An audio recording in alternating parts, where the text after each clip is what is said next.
Dry Hollow, Colorado Territory, winter 1882. My God, who sends a woman in a carriage in this weather? The coachman's whisper was the first thing Rosa Limley heard as the wheels slid over the hard ice.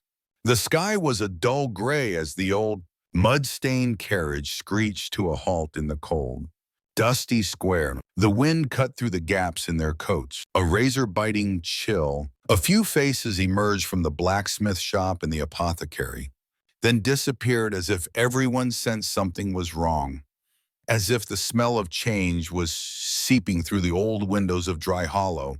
The carriage door opened with a creaking sound like the lament of a forsaken soul, and from it stepped Rosa Limley, not like an Eastern muse, but like someone who had given everything just to get here. The navy traveling dress once a lady's clung reluctantly to her curvaceous, tired body. The lace at the neckline was torn. The seams were strained to the point of bursting. She held her coat in one hand, her old duffel bag in the other, her boots muddy to the neck. No one spoke, but their eyes said it all. She was not what they had imagined. She was too different, too real. At the edge of the platform, Emery Beard, the banker's son, stepped out of the shadows, looking as if he had just swallowed a chicken bone. His coat was clean, his fedora unstained. He looked more like a figure from a church portrait than a real husband. You are Rosa Limley. His voice trembled slightly, his eyes unable to decide whether to look straight or avoid. Yeah, I am. Rosa's voice was calm, but something in her eyes reminded him that she had come 1,000 miles not to be judged by that gaze. He looked at her from head to toe, a look like a cold cut on the flesh. No, I think this can't go on, he said, and glanced quickly at his father, who stood nearby with his arms crossed, as if inspecting substandard merchandise. You are not what I imagined. I expected someone slimmer, more modest, in stature. The words hit Rosa square in the chest, but she didn't frown. She didn't object. She just nodded, her eyes as blank as the frozen ground beneath her feet. Is that all? She asked. He didn't answer, just turned on his heel and followed his father like a scolded dog. He didn't look back. Rosa sat down on the wooden platform of the station, her hands on the duffel bag as if it contained her entire life. Her chest ached, not from the cold, but from the harsh silence of the town. She felt them watching, felt the whisper of the widow next door, who pretended to sweep the broom but never took her eyes off her. But Rosa did not cry.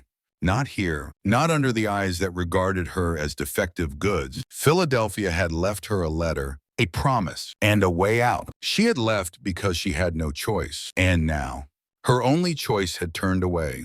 Across the street, a tall, limping man paused in the act of tying hay to a wagon. His eyes met hers not as Emery's, but as if he could see himself through her shaking shoulders. My name is Gabe Harland, Civil War veteran, survivor on the edge of loss and loneliness. Pale gray eyes, like mountain rocks after a blizzard, did not shy away from Rosa, nor pity.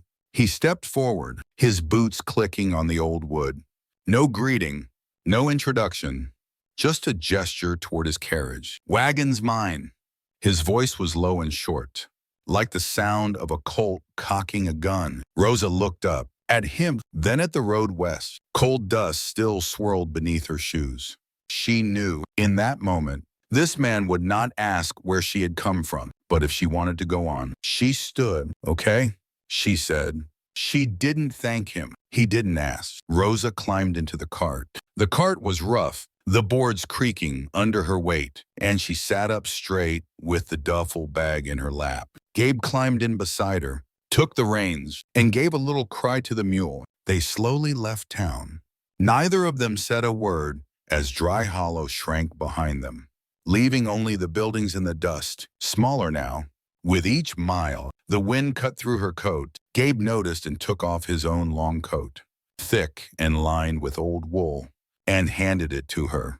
Rosa looked at him, surprised, but didn't argue. She wrapped it around her shoulders and tried not to shiver.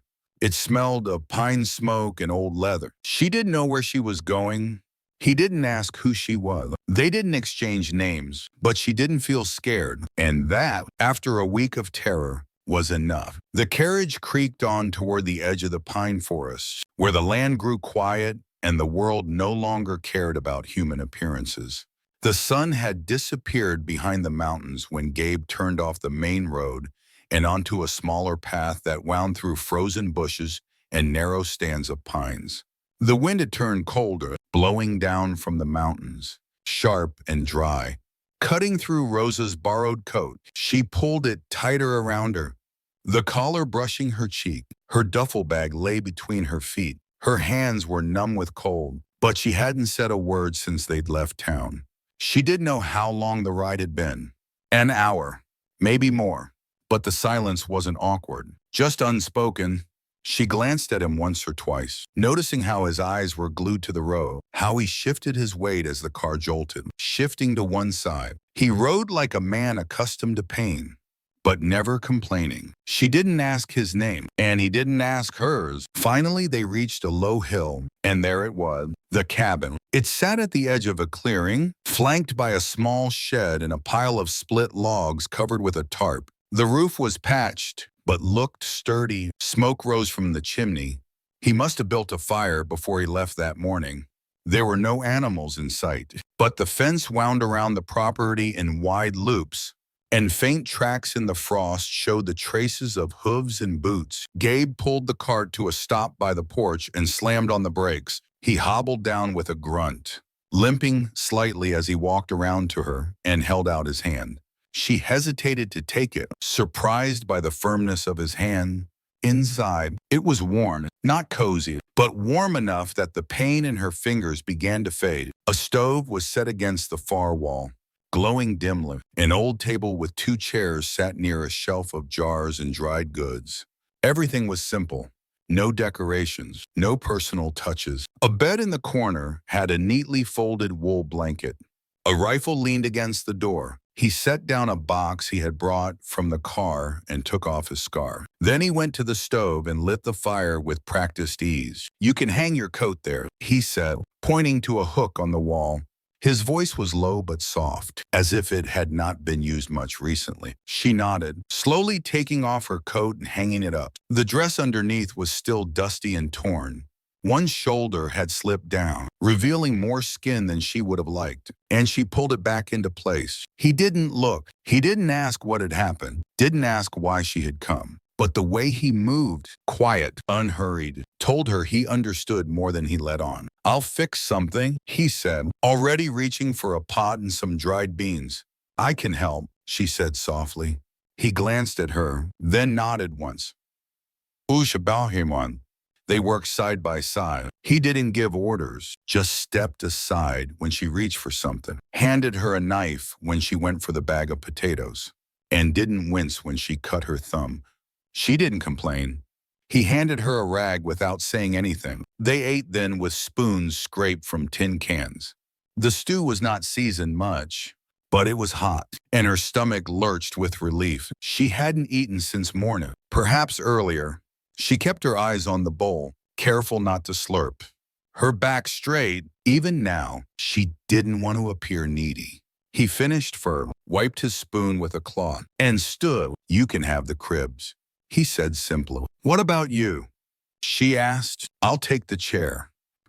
"No," she said too quickly, then softened. "I'll sleep near the stove."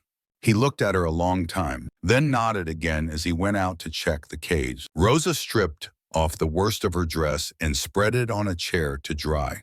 Underneath, she wore a corset and bra, both wrinkled and frayed, but clean enough. She pulled her borrowed coat around her and sat cross-legged on the rug near the stove, her duffel bag beside her. She unclipped her hair, letting it fall in thick waves over her shoulders.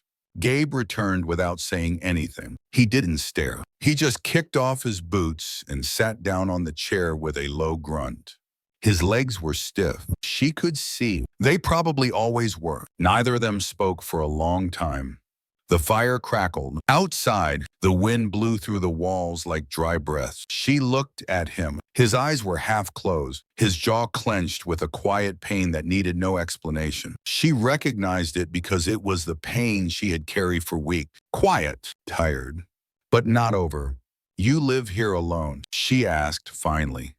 He opened his eyes. "Well, why did you come to town?" "Need food." A pause. She almost asked why he brought her here, but she already knew. Not a full answer, but enough. "You don't know me," she said. He shrugged. "You need somewhere." Another silence. "Rosa," she said after a minute. "My name." Gabe nodded slowly. "Gabe." And that was it. The fire died down. She lay down, wrapped in her coat, her body aching from the journey, her head resting on her arm. He remained in the chair, one arm hanging limply by his side, his eyes on the floor. Rosa did not sleep easily. Her heart was still beating too fast. Her jaw clenched. The wind whistled in time outside the hut. But she was not cold, and she was not alone. In the silence beneath the smell of wood smoke and stew, something had changed. Not trust, not yet, but something like the beginning of it. The next morning was cold and colorless. The sky the same color as the frozen ground. The wind had pushed snow across the fields below during the night. It wasn't deep, but enough to soften every step and cut through the seams of clothes not made for mountain winters. Rosa woke to the smell of coffee, real coffee, strong and black, and the sound of boots on the wooden floor. Gabe moved around the cabin quietly, but she could tell he'd been up hours ago. She sat up slowly, pulling her jacket tighter around her.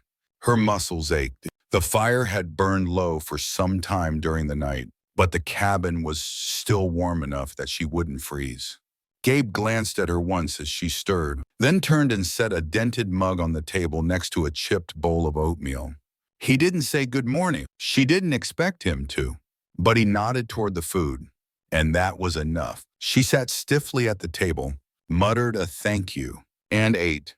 He stood by the window with his coffee, looking out at the white picket fence. "I have work to do," he said after a moment, setting the cup down. "If you want to keep warm, stay by the fire. I'll be back before the sun sets." She finished chewing. "I can help." He frowned. "You don't have to." She met his eyes. "I didn't ask if you did." Another pause. He stared at her. Her hair was still half down from the night before. She pulled her jacket tighter around her, the sleeves too long for her arms. Her eyes were tired, but her voice was steady. "I'll find something for you to wear," he said, and walked out the door. A minute later, he returned with a bundle of things: canvas pants, an old flannel shirt, boots, and a patched wool cap. Everything smelled faintly of hay and horses. She looked at them in her lap, then took them behind the partition to change. The pants were too long and had to be rolled up. The shirt was loose, but roomy enough to move in. She tied her hair back, pulled on her boots, and stepped outside. Snow crunched beneath her feet. The wind cut down the slope from the summit, sharp and constant. Gabe stood by the barn, already carrying hay to the cowshed. He didn't seem surprised to see her. He handed her a fork. "Start with the barn." She nodded. It went on like that for hours. Gabe didn't praise her, and Rosa didn't expect it. She kept a slow but steady pace. Her hands were blistering quickly. The soft skin wasn't used to the fork, but she kept working. When he lifted the feed sack, she held the gate. When he fixed the hinges on the barn door, she passed him the nail. The silence between them remained, but not the same. This silence worked. It moved. At noon, they sat outside the barn, each eating bread and dried meat from the same cloth bag.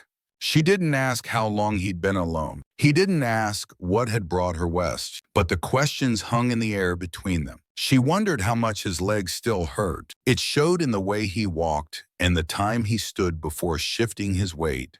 She wondered how long it had been since he'd said more than a few words a day.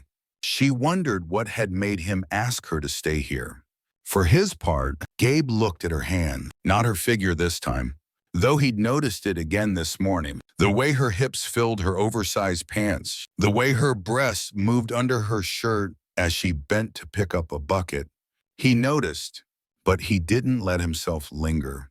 He watched her work. No whining, no feigned weakness. When she winced at the blisters on her palms, she wrapped them in cloth and went back to work. "Have you done this before?" he asked. She shook her head. "No, but I've seen it done and I'm a quick learner." He nodded. Then, back inside, she took off her coat and hung it by the fire.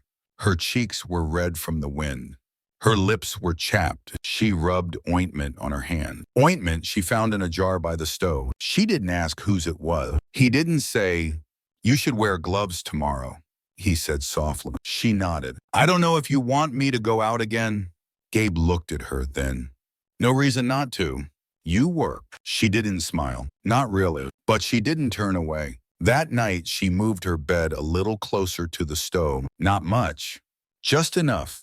He sat across from her in the chair again, reading a tattered, cheap novel she had found stuffed behind a bag of flour.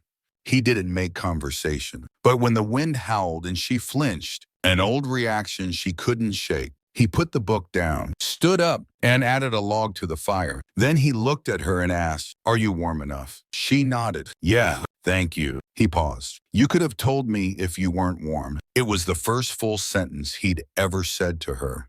She said nothing, just pulled the covers tighter and watched the fire burn. Outside, the snow began to fall again, soft, slow, steady. There was no sound but the creaking of the roof and the small crackle of the firewood. Inside the cabin, a routine had begun. They didn't call it anything, but it began to feel like something. Tuesday morning began with a relentless wind that had been blowing all night, rattling the shutters and blowing smoke from the chimneys. The snow had frozen so hard that boots wouldn't sink in, only cracked the surface. Gabe was outside when Rosa opened the door, wearing the loose flannel and patched canvas pants he'd given her. Her hands were bandaged now. She put on the gloves he'd left on the table without a word. She stepped out, pulling her coat tight around her waist. Gabe was by the barn, hammering back a post. He didn't turn as she approached. "The east fence is down," he said. She nodded and followed him to the sled where he was loading tools and rope. They walked side by side in silence, bouncing over the frozen ground. The sky was overcast, heavy with snow. Rosa watched the trees pass by, her mittened hands clasped in her lap. She'd never asked him how long he'd been alone, but now she wondered if anyone had lived here before her. The second cot in the corner of the cabin was folded up and unused. The porch railing was worn, as if someone had stood there every morning for years. They'd reached the summit around noon. The fence had collapsed under the weight of the snow. Gabe stepped down first, limping more than he'd ever walked. The cold always made it worse. She could tell. "I can carry that," Rosa offered. Pointing to the beam, he hesitated, then handed it to her. "Straight. Don't twist," she nodded. They worked for hours. Gabe dug the old post holes, steady and focused. Rosa hauled the wood, tied the wire. She never complained. At some point, Gabe looked over and realized he hadn't had to slow down for her all day. When the last post was in place, they sat on a rock under a row of bare poplars, drinking from a shared pitcher. The wind had died down for the first time that day. Their breaths came in thin wisps. "You've been married before," Rosa said suddenly. Gabe didn't answer right away. Then he said, "Yeah, she died here." He nodded. "Years ago." "What happened?" He didn't look at her. "Birth." Rosa squeezed the flask a little tighter. "I'm sorry. She wanted the land. Said she didn't mind the quiet. Thought it would be different, I guess." They sat in silence. "I don't mind the quiet," Rosa said finally. "I'm just not ready for it to be permanent." He looked at her then. "It's not your fault." She shrugged. "It doesn't change the fact that I'm still here and he doesn't want me." Gabe's eyes held her longer this time. "It's his loss." The words were simple, but they weighed heavily between them. Back in the cabin, Rosa moved more slowly, her body stiff from the exertion. She pulled off her gloves inside and winced at the redness of her palms. Gabe, who had just put down his coat, crossed the room, opened a drawer, and handed her a small tin of ointment. She took it gently as she rubbed the ointment into her hand. He lit the stove again. The fire burned quickly. crackling in the grate. "You have steady hands," he said. She smiled in surprise. "They don't feel sturdy," she said. "They do." She raised her head. His face was calm, unreadable, but his voice had changed, softer. "I used to embroider," she said, "for the wives in the East." He nodded slowly. "You're used to delicate things. I'm used to pretending I am," she said. "There's a difference." She stood and moved to the fireplace, kneeling to stir the fire. As she bent down, her old shirt shifted, the neckline falling to one side, exposing her shoulders and part of her chest. She realized it too late and hastily straightened. Gabe turned away, his jaw clenched. She didn't speak. He didn't either. But something between them had changed, tense, real and unspoken. That evening, as the snow began to fall again outside, she stood by the stove, stirring the stew while he mended a boot at the table. His hands were thick and callous, but careful. Her hair was almost completely undone, loose strands clinging to her cheeks in the firelight. "Why are you helping me?" she asked softly, not turning from the pot. Gabe did not answer right away. Then he said, "It doesn't seem right. Leave her there. It's simple." He looked into her eyes. "Yeah." She didn't ask any more questions. That night, she spread her bed closer to the fire. Gabe didn't stop her. She didn't try to explain the slight tremor in her hands, or the way her heart still pounded at sharp sounds, or the pain in her chest that had started the moment she stepped off that carriage and hadn't gone away since. He didn't ask, but when she finally fell asleep, he looked at her once from his chair. He watched her breathing slow, her face soft with sleep. He leaned forward, added another log to the fire, then sat back, still saying nothing. But in his mind, something settled. She belonged here more than she knew. And he didn't mind her staying. By the end of the week, Rosa had settled into the rhythm of Gabe Harlan's farm. The early mornings, the hard work, the quiet meals, and the long silences no longer felt like wall. Her body still ached in places from work she had never done before, but her hands were calloused, and her breath was no longer labored when she lifted a bucket of feed or pushed open a barn door. She stopped being startled by the howling of wolves at night.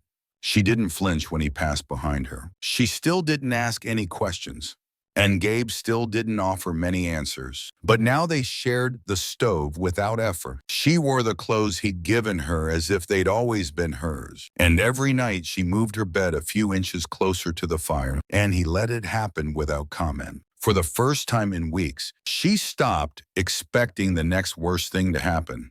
Then, just before noon on a gray Tuesday, it came. The sound of hooves echoed through the trees. Gabe was outside chopping wood. Rosa was inside wiping the table clean as the sound echoed across the mountainside. Too fast for cattle, too sharp for deer. She stepped onto the porch just as Gabe straightened, axe still in hand. A lone rider came through the snow-covered brush, his coat flapping behind him, his horse sweating despite the cold. The man wore a town police star and a mouth too ready to talk. "Harlan," he called, pulling his horse to a stop near the edge of the clearing. "You up?" Gabe didn't answer right away. He walked slowly, axe still in hand, but lowered. "What's the matter?" "Cooper," Gabe asked quietly. The cop scanned the cabin, his eyes landing briefly on Rosa, standing in the doorway. "That's yours." Gabe turned to look. "Who?" "The girl from the bus. The banker's son says she ran off with a stranger. Claims she owes him money for mail. Car fare." Rosa felt her heart beat faster. Not out of fear, exactly, but like the suffocating tension of shame rising again. She didn't move, didn't turn back inside. She stood there, lips pressed together, chin held high. Gabe finally turned toward the cabin and looked at her. "Do you owe him anything?" he asked, his tone even. Rosa shook her head once. "No." Gabe turned back. "Then she's not running away." Cooper raised an eyebrow. "Look, I don't care what you're doing here, Gabe, but the kid's making a scene in town. If she's here, then she..." Gabe trailed off. Cooper stared. "You admit it. She's not property. She's not running away. She's staying, and that's all I have to say." The officer shifted in his saddle, unsure how to respond to the frankness. "Okay, then I'll tell him you said so." Gabe nodded. You do. Cooper turned his horse slowly, then stopped. You're always good at keeping quiet, but this will get people talking. Gabe didn't answer. Cooper rode away. The silence stretched. The snow began to fall again, soft and slow. Gabe didn't move for a full minute. Neither did she. Finally, he stepped toward the porch, his boots clicking on the frozen ground. Rosa stepped aside to let him in. He set the axe by the door, took off his gloves, and went to the stove, starting a fire as if nothing had happened. Rosa stood in the middle of the room, her arms crossed. I didn't expect them to come for me, she said after a moment. Gabe didn't look up. They didn't come for you. They came to make a scene. You didn't have to say I was here. I'm not lying. That hung between them. She moved closer, standing by the table, watching him adjust the wood. That boy in town, Emery, he humiliated me, told me too much, too soft, said he was doing me a favor, sending me back. Gabe looked up now. Do you believe that? I did. She paused, but not now. His eyes held hers. Good. She went to the stove, got the kettle, and filled it with water from the bucket by the window. Set it on the stove without asking. Her hand brushed his as she reached for the handle.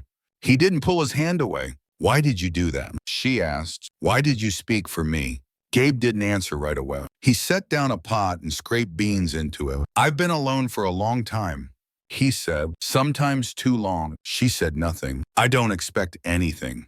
He added, I only know what's kind. And leaving you here alone with no name and nowhere to go, that's not kind. The kettle hissed softly as it heated. Rosa looked at him for a long moment. Then she stepped closer. She reached out slowly and placed her hand gently on his arm. Thank you, she said, for seeing me. He didn't move, but she felt something shift under his skin. That night, after the fire was well lit and the stew was done, they sat together in silence. Gabe did not return to his chair across the room. He stayed at the table after dinner, mending a leather strap while she washed the dishes. At one point, as she passed, her hand brushed his shoulder. He did not flinch. He just let it be. The snow outside was falling, and for the first time since she had arrived, Rosa did not feel as if she were waiting to be sent away. She had chosen to stay. And Gabe, quiet, steady, haunting Gabe, was beginning to make room for her. The weather warmed slowly, as if the land wasn't sure if it wanted to wake up. The snow didn't melt much, just receded, leaving behind a thick layer of mud, dead grass, and the first signs of green where it had been frozen for months. The air was still chilly in the mornings, but by midday it was milder, and the sun stayed in the sky a little longer. Rosa had stopped asking about her place in Gabe's life. It no longer felt like a question. She still stayed in his cabin, still woke to the sound of his boots on the porch, still lit the fire before he came in. She wore his clothes without hesitation now. Loose flannel shirts with rolled-up sleeves. His old slacks held together with a rope. Sometimes just one of his work shirts that hung below his knees when the mornings were warmer and the stove was low. He never said anything when he saw her like that, but his eyes lingered longer now. Not staring, just still. A quiet kind of longing that he buried behind silence and habit. She felt it too. It wasn't just the way he looked at her. It was the way he stood close when they worked together in the barn. The way his hand would brush hers lightly when he passed tools. The way she no longer flinched when he reached around her waist to reach a shelf behind her. He didn't pull his hand away either. They didn't talk about him, but the atmosphere between them had changed, slower, heavier. One afternoon, Rosa was carrying water from the stream, her boots sinking into the wet ground. The sun was strong enough to warm her back through her shirt. She stopped near the cabin to rest and saw Gabe on the roof, inspecting the damage. He moved carefully, his limp more pronounced as he climbed. She watched him silently, a small smile tugging at the corners of her lips. He hadn't shaved in days. The beard suited him. She hadn't told him that. He looked down and caught her looking. Are you okay? He asked. Yeah, she said, covering her eyes. You shouldn't have been up there alone. He grunted. I'm not that weak. She tilted her head. I didn't say you were weak. He nodded slightly as if that made sense, then looked back at the shingles. That night, they worked side by side at the stove. She sliced potatoes. He seasoned the meat. It was the closest they had been to each other for more than a moment. When she bent to get the kettle, her hip brushed his. He didn't move. She didn't either. After dinner, Rosa sat on the edge of the bed, fingering her hair. Gabe was on the floor nearby, fixing a leather strap on one of the saddles. The fire crackled between them. Have you ever thought about leaving? She asked softly. He didn't look up. I have. Why don't you? Too tired, and there's nothing out there I want. She was quiet for a long moment.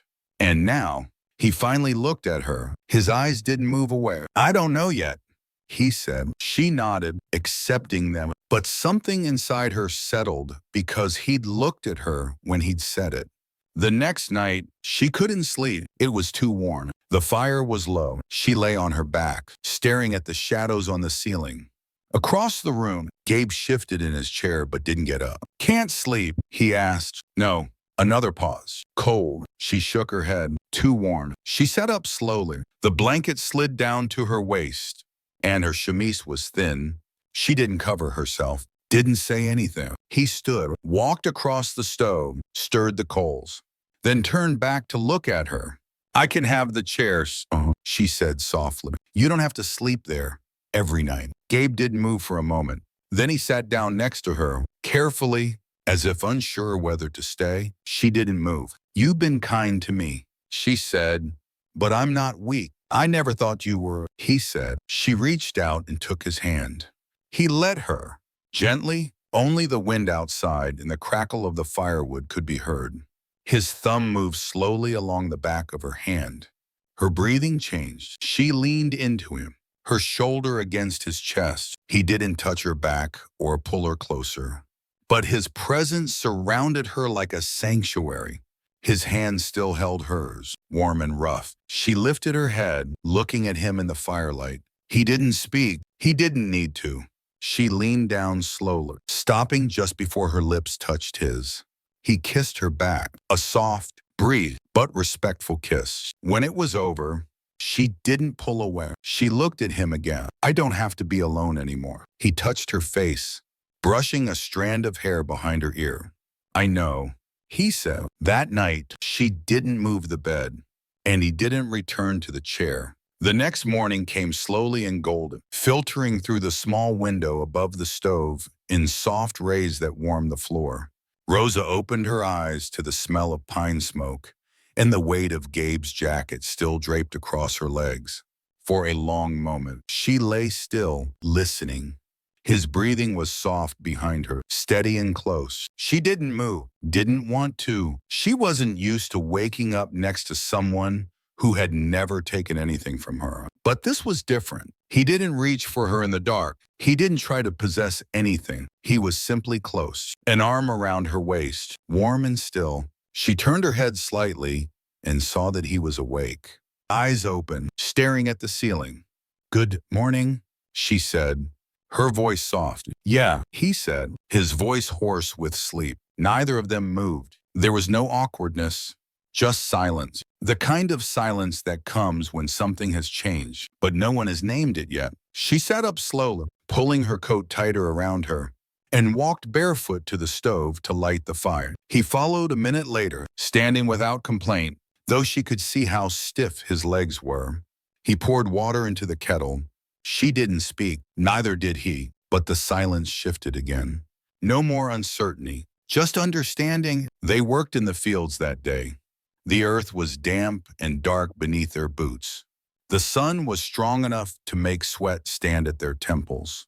Rosa rolled her sleeves up past her elbows and tied her hair back with a rag.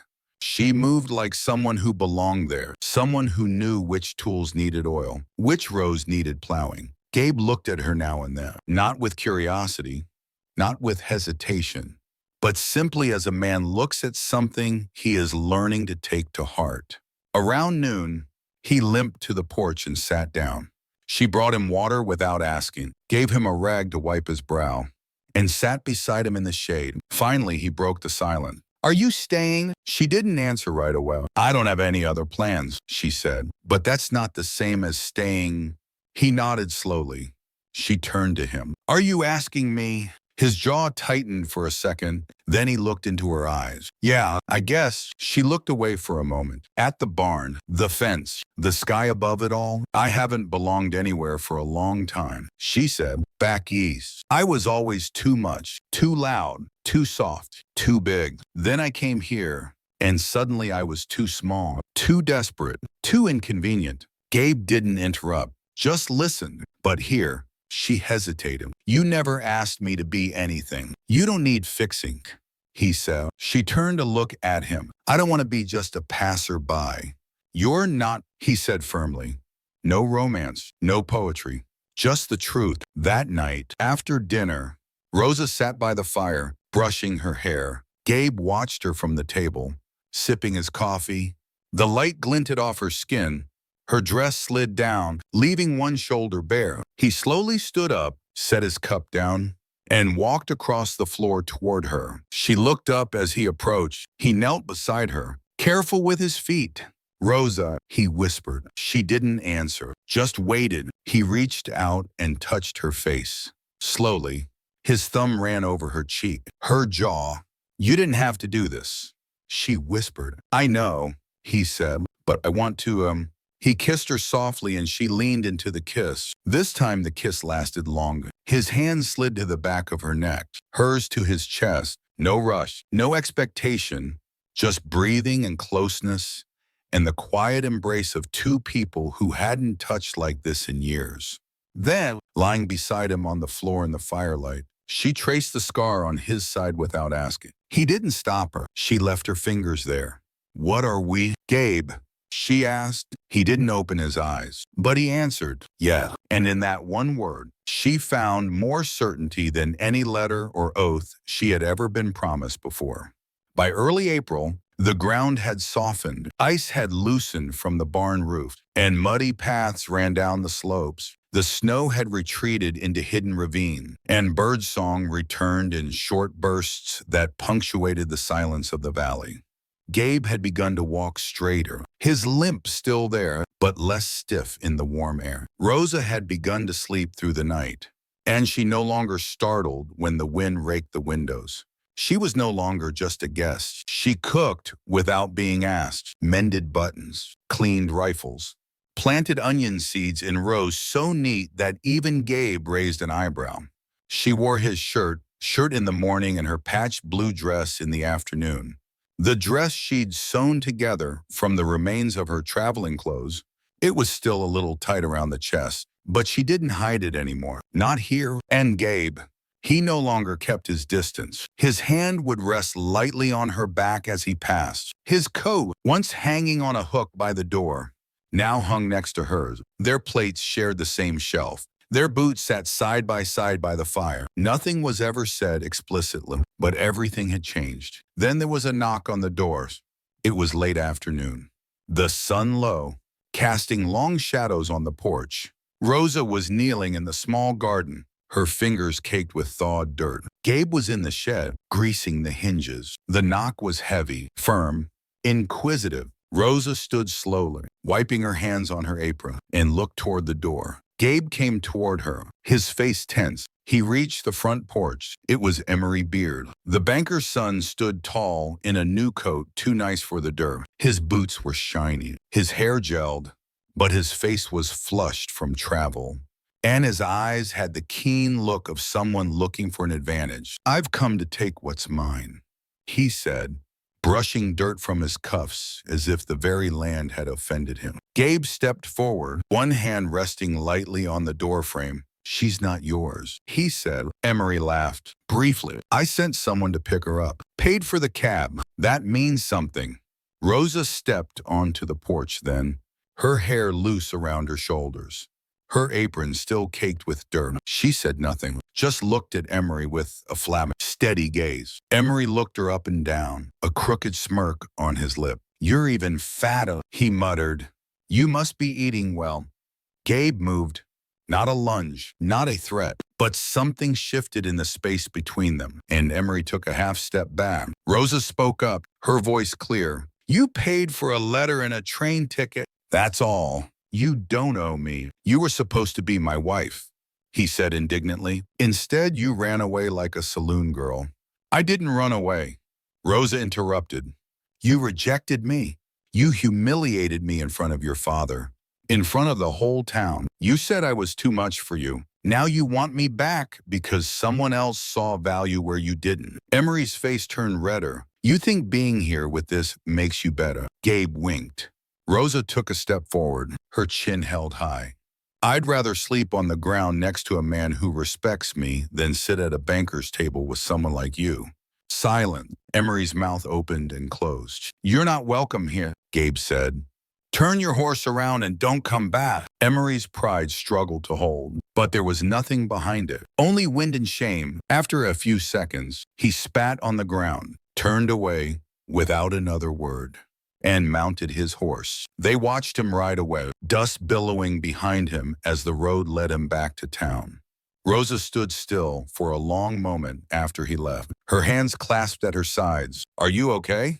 Gabe asked. She nodded once. I'm not afraid of him. She stopped. I hate that I let people like him define my worth for so long. Gabe looked at her and stepped closer. He never saw you. She turned to him. And you did. He reached out and touched her waist, his fingers firm. I saw you the moment you sat on that platform and didn't cry. She looked down, her breath catching in her throat. I wanted someone to choose me, she said softly. Not out of pity, just for me. I wanted to. They stood in silence, the wind now gentle, brushing her hair against her face. She reached up, took his hand, and held it at her waist. That night, when they returned to the cabin, she lit the lamp without saying anything. He closed the door behind them. She turned to him and slowly unbuttoned her dress. Not in invitation, but in trust. He moved toward her without rushing. When he kissed her, it was quiet and steady. His hands cupped her face as if she were something solid. She undressed in front of him for the first time, without shame, without being small, and he touched her as if the shape of her body was something he knew. Then, wrapped in blankets by the fire, her head on his chest, his arm around her waist, she whispered, "This feels like home." Gabe said nothing, but his hand squeezed hers gently, and he didn't let go. The next morning was clear and quiet, except for the birds returning to the trees and the creek rushing with the snow melt. The storm had passed for good this time. Rosa woke curled up next to Gabe, her cheek pressed against his bare chest, his arms wrapped around her as if he never wanted to let go. He was awake, staring at the ceiling for what seemed like forever. But when she stirred, his hand gently stroked her back. She raised her head. You weren't asleep. I was, he said. But I like looking at you better. She studied his face in the soft light. You're different today.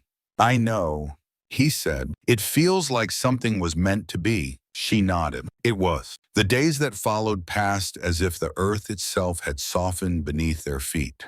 There was no knocking at the door, no shadows on the mountainside, just work, warmth, and the steady rhythm of something that had become real. Rosa found herself humming in the garden. She was dressed in her patched blue dress again, patched at the shoulders and cinched at the waist. Her apron was tied tight. Her curves, once a source of ridicule, now filled the dress with pride. Her body no longer felt like a burden. She moved like someone with nothing to hide. Gabe would often watch her from the porch, boots on the step, a cup in his hand. The scowl he'd worn, without realizing it, was mostly gone, replaced not by a smile, exactly, but something quieter, a kind of peace. One morning, Rosa stood at the fence, watching the cows graze along the gentle slopes. Gabe came up behind her. I'm going into town tomorrow, he said. She turned. Do you want me to come with you? No, he said, then added, but I want to bring something back. She raised her eyebrows. What? He hesitated. You'll see. The next afternoon, he returned with two things in his carriage. One was a new kettle. The other was a small cloth-wrapped box that he handed to her as if it weighed more than it actually did. She opened it on the porch, her breath catching. Inside was a simple silver ring nestled in a folded piece of lace. He didn't kneel.